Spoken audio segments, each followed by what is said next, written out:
What's up, you guys, man? This is Cassanova's Boxing Pit, where every round tells the truth, okay?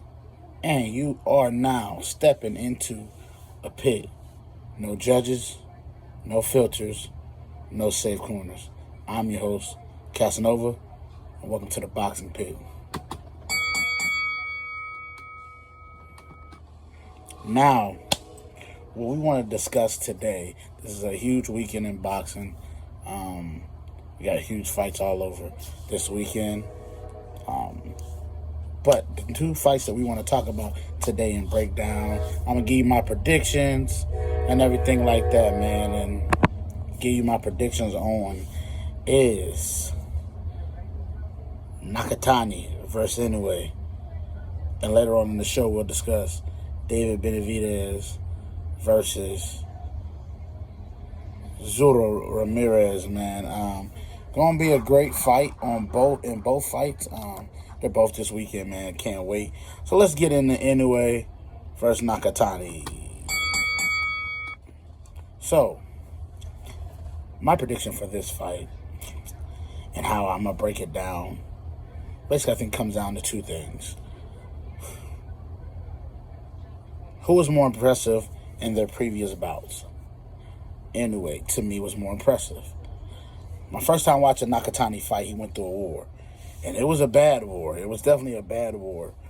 He came out on top, barely.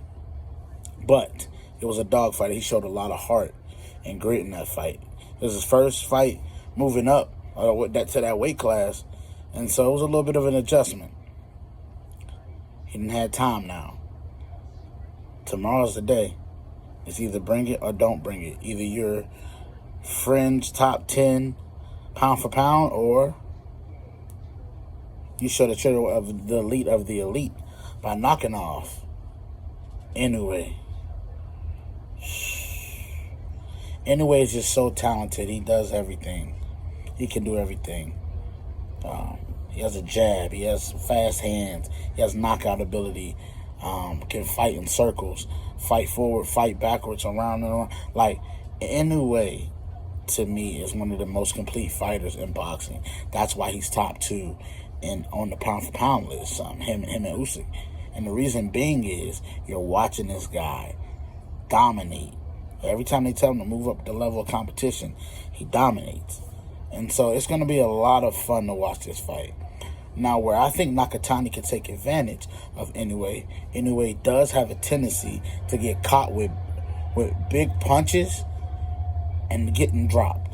He does have a tendency to do that. And one thing that I watched Nakatani, and I watched him fight, and I watched how he fought his last fight, one thing I noticed is he's very sneaky, explosive. When I mean sneaky, explosive, I mean out of nowhere, it's a sudden, boom, he already on you. He already popped you to hit you.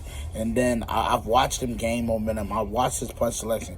Beautiful punch selection. What he has to work on in this fight, Nakatani, is his defense. Because Inoue is going to throw back 10 times harder. And Inoue is going to be a speeding bullet. And I think what's going to end up happening in this fight, you may get a couple of fill-out rounds. You may get some fill-out rounds. But ultimately, you will see Inoue take over this fight. And I think the pace of the fight is very important. If it's a slower pace, that probably favors more Nakatani. If it's a faster pace, it favors Inoue. And I do think as the fight gets on, Inoue picks up.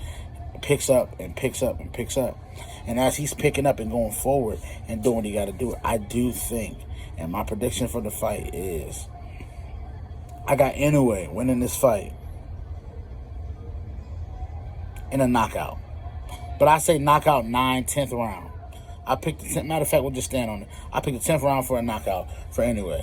I think Inoue, to me, is if not the best, top 2 best, top 3 best in the sport of boxing, pound for pound. They call him the monster for a reason. So we have to understand that. I definitely think that Inoue is going to win, but Nakatani would not shock me if he caught him and dropped him. If he were to catch him and drop him, I wonder what kind of confidence that would build up in Nakatani and what would happen from there. So You can't, like I said, Inoue has to be very careful in this fight. This is a very, you know what I'm saying, type of fight. You got to pay attention, see what's going on in this fight. I believe in Nakatani. I believe in Nakatani's ability. I believe in his skill. I just don't think it's going to be enough. I think the quicker the fight is, the more Inoue I think is going to dominate the fight if it's fought at a faster pace. And I do think Inoue picks up I know Inoue picks up as the fight goes on. And I think Inoue is going to definitely go ahead and take the victory in this fight. 10th round knockout Inoue. Now, we're going to move over to David Benavidez versus Zorro Ramirez. Let's talk about it. Now, this is a big fight. On David Benavidez's side, it's a huge fight. It's a huge fight. Because David Benavidez has an opportunity to jump up, grab these cruiserweight belts, be up there, and maybe figuring out what he really wants to do. Because to me, this Dmitry Bivol situation, I hear they're having preliminary talks, and so something could be announced soon. So I'm wondering, because Bivol fight we'll break that down too in the coming weeks, because he fights this month as well. So they're basically going to be around the same time fight. So you really can line something up for September or something like that between those two and get this undisputed championship on the line. I do think that Dmitry Bivol is a great fighter and everything like that, and we'll talk about him later on. But as far as this Zorro Ramirez fight and David Benavidez, he is challenging himself to be great. He's daring to try greatness. He's going up to 190. His actual weight, to be honest, walk-around weight, to be honest with you, his training weight. And he's actually going to be able to do what he needs to do. Yeah, and you're going to be able to see the greatness, man. I think of David Benavidez and his full flavor in this bout. These are two guys who are very familiar with each other, so it's not like David knows him and he don't know David. He knows David. He knows him real well. And so I think at the end of the day, if you're watching this fight and breaking it down from a statistical standpoint and breaking it down from a film perspective, I think the one issue that Zorro Ramirez is going to have in this fight is David Benavidez's hand speed and combination. They did drop a video, a little clip of them two sparring back in the day, a little mini clip, you know. And if you watch it, the little clip, you'll see in the clip that yes, Zorro was trying to keep up. The problem is David's combinations in a real fight will wear him out. And the way his neck was snapping back, I did not like that per se. But Zorro Ramirez is not like, it's not like he's a dead dog in this fight. I don't think so. But I do think David Benavidez should be and is the favorite in this fight for a reason. Because David Benavidez has shown the ability to be able to, whatever comes with it, whatever comes with the fight, he's willing to take it to that level, take it up another notch. You watching his previous fights, like his fight against David Morrell, which was a tough fight, really tough fight. You know, David had to really reach deep in that fight. He reached deep, and he just kept throwing that right hand. That right hand was the theme of the night because he kept throwing it, and he throwing it with vicious intent.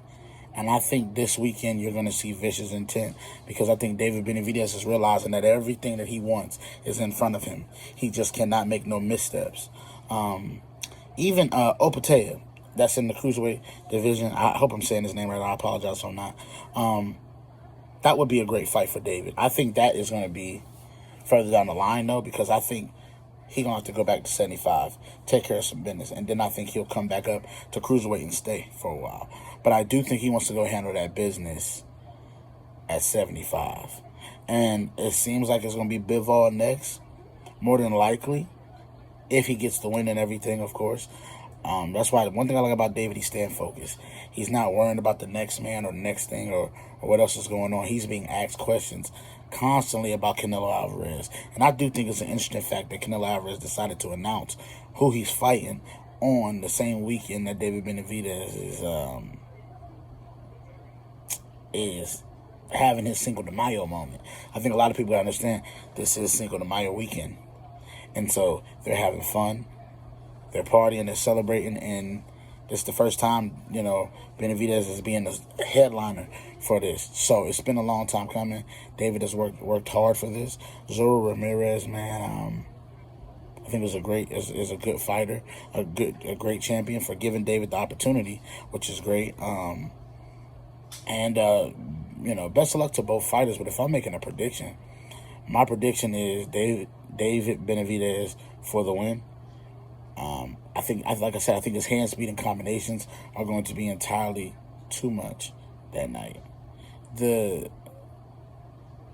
fact that you're watching the fight, right, and you're seeing David dominate these guys like the way he's been doing, it almost is scary because it's like, all right, he keeps moving up, and before you know it, he move up a little further.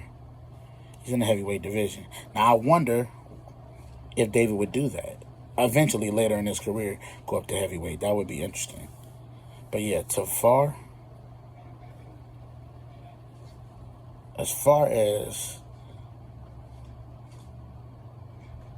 this fight, I think the combinations will be too much, and Ramirez will not be able to keep up with the hand speed, and eventually I think David stops him. I think he gets the KO. Even if it's a standing KO, I think he gets it. Just because I think eventually he wears you down, because the combinations mixed with the power and speed will wear you down. I don't care, because I don't care what size you are, because he fights and trains at this weight, and trust me, them gloves be popping off. They be pow. Yeah, so I got David Benavidez in that fight, man, and it's going to be an exciting weekend of boxing, man. Definitely keep tuning in to here. Like I said, man, we got a lot more content coming. I will, just for y'all, brand new fans, I will be live streaming the Inoue Nakatani fight at 8 a.m. Eastern Standard Time in the morning. I will get up, live stream with y'all, and we'll watch that fight together. That's how we do it here on Cassanova's Boxing Pit. I appreciate y'all love and support. Like, comment, subscribe to the channel. Turn on that bell to get notified every time I drop a vid. Welcome to the Boxing Pit.